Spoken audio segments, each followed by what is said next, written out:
Buonasera e bentrovati all'edizione del nostro telegiornale. I fatti del Friuli occidentale in primo piano, in apertura i numeri odierni sul fronte coronavirus con dati in miglioramento per il Friuli Venezia Giulia. Su 6.106 tamponi molecolari eseguiti sono stati rilevati 242 nuovi contagi per una percentuale di positività del 3,96%. Sono inoltre 2.841 i test rapidi antigenici realizzati, dai quali sono stati rilevati 179 casi, 6,3% di positività. I decessi registrati sono 19, ai quali se ne aggiungono altri 14 avvenuti prima del 19 gennaio. Del totale, 3 riguardano il Friuli occidentale. I ricoveri nelle terapie intensive sono 64, mentre quelli in altri reparti sono 668. I decessi complessivamente ammontano a 2.299, di cui 517 a Pordenone. I totalmente guariti sono 49.638, mentre scendono le persone in isolamento, che oggi risultano essere 10.758.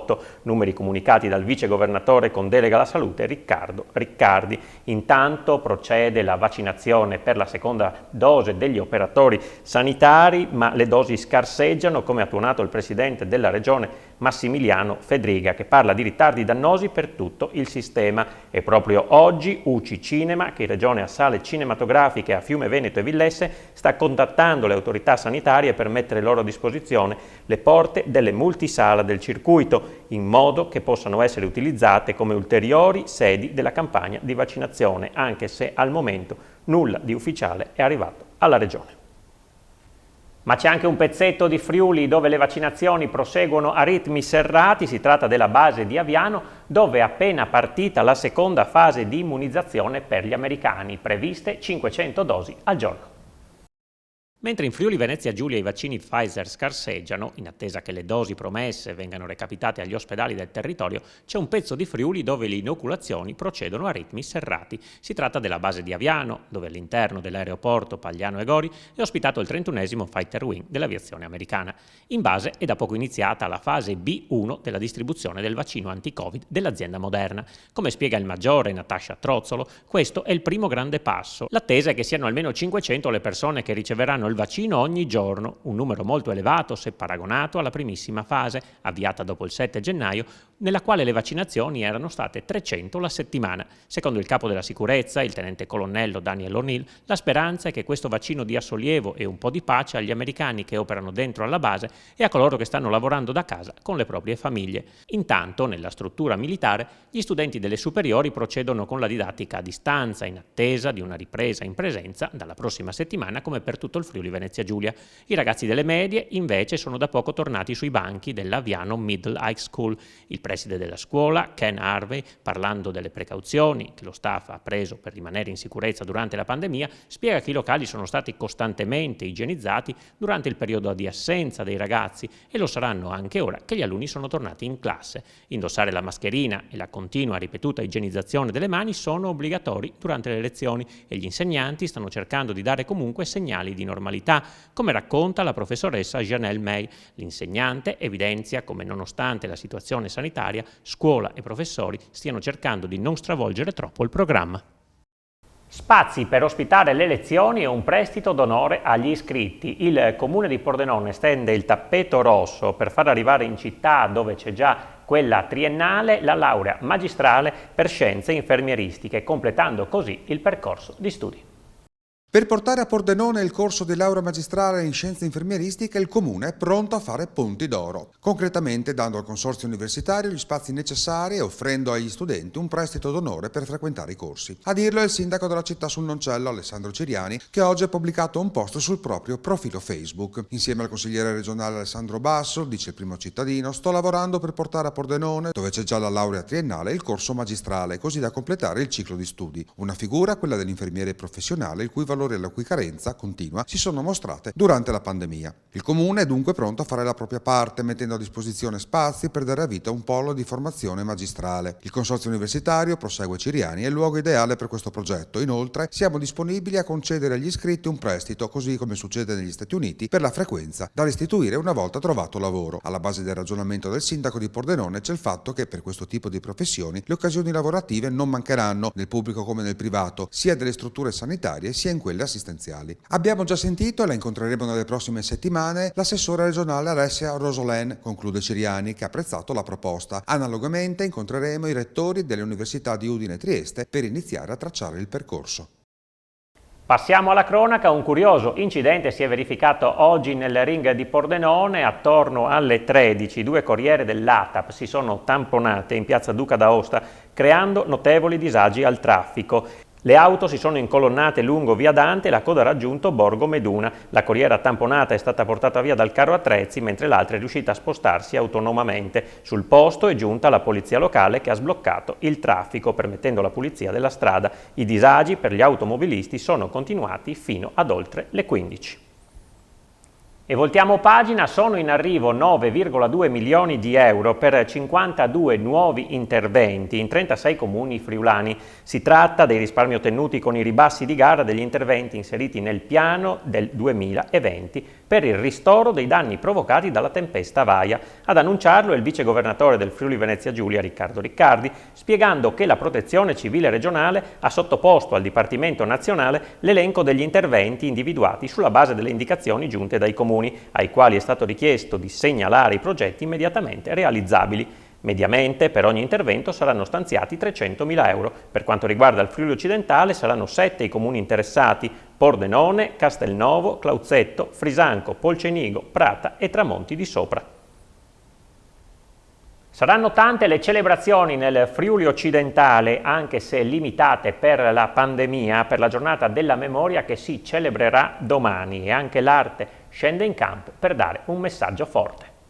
Il 27 gennaio, data della liberazione di Auschwitz, in occasione della giornata della memoria, che ricorda tutte le vittime dell'Olocausto, saranno tante le iniziative sul territorio per ricordare quei tragici fatti della Seconda Guerra Mondiale. Quest'anno, per l'emergenza epidemiologica in corso, il programma delle cerimonie sarà limitato. A Pordenone ci sarà la sola deposizione delle corone da parte delle autorità al monumento al deportato in Piazza Maestri del Lavoro, nel giardino davanti al centro studi alle 9:30 e a seguire alle 10 sotto la targa commemorativa nel cortile della già provincia. Presenti oltre al comune e alla prefettura anche l'ANPI e l'Associazione Nazionale Ex Deportati. Iniziativa simile anche a San Vito al Tagliamento alle 11:30 al Teatro Arrigoni, presenza ristretta ma streaming sul canale YouTube del comune, e una deposizione poi al monumento di via Sarpi, ma tante iniziative anche online saranno proposte nei vari comuni.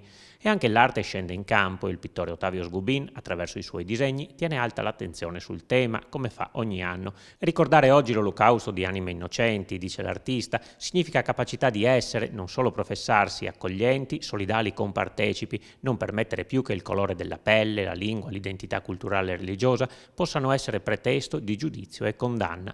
L'arte diventa strumento di denuncia, trasformando il dolore individuale di un popolo, di una fase storica, in dolore cosmico, esistenziale, ma, come ricorda Sgubin, con precise colpe e responsabilità di cui l'indifferenza e l'opportunismo ci rendono criminosamente complici. Ci spostiamo a Pordenone, dove sono in programma le ristrutturazioni dell'Auditorium Concordia e dell'ex Fiera. A Pordenone è in programma la sistemazione dell'Auditorium Concordia di Via Interna. La riqualificazione prevista nei piani triennali regionali 2021-2023 vale oltre 255.000 euro. Si tratta di un'opera, al pari anche di altre, che la Regione ha recepito tra le priorità indicate dal Comune di Pordenone. Del resto si tratta di progetti che avevamo già accarezzato ai tempi della provincia, poi interrotti a causa della soppressione delle province stesse.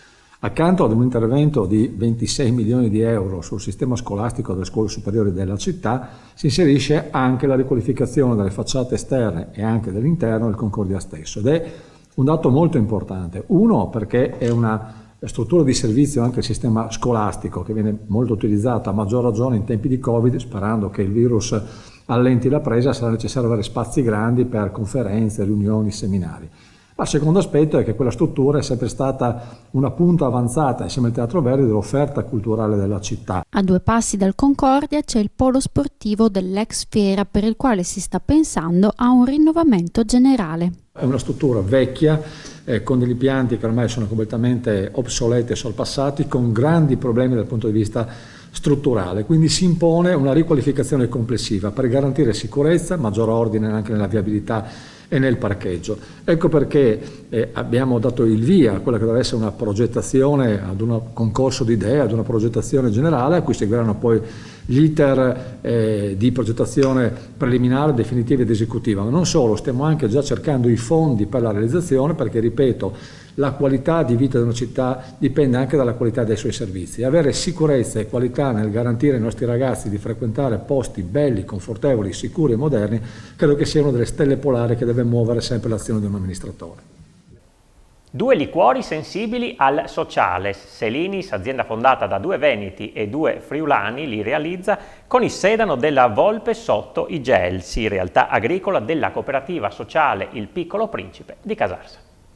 Anche i liquori possono essere attenti al sociale, lo dimostrano i 2 prodotti di Selins, azienda con sede a Portogruaro, nata dall'iniziativa di 2 friulani e 2 veneti, che sono confezionati con il sedano della Volpe sotto i Gelsi, branca agricola San Vito al Tagliamento della cooperativa sociale Il Piccolo Principe di Casarsa. Vi racconto un po' la storia di Selins. Siamo 4 ragazzi, siamo partiti a metà 2019 con la volontà di creare dei prodotti che abbiano un obiettivo sociale. E abbiamo creato in primis un liquore e poi un gin a base sedano. Quindi ci siamo chiesti, ma il sedano dove lo possiamo trovare vicino casa? Io abito a Casarsa, abbiamo fatto una proposta alla Volpe sotto i Gelsi e grazie al loro supporto ora riusciamo ad acquistare il sedano da loro, noi lo compriamo, lo lavoriamo, creiamo questo liquore, questo gin che distribuiamo in questo momento in Friuli, Trentino, Veneto e anche vicino Torino tramite distributori di bevande o piccole botteghe. Una realtà, la Volpe sotto i Gelsi, che aiuta ogni anno una trentina di persone con disagi, anche di natura economica, a inserirsi nel mondo del lavoro, operando nella sede messa a disposizione dal comune di San Vito. Noi ci occupiamo di percorsi di inserimento lavorativo di persone con fragilità psichica o con disabilità,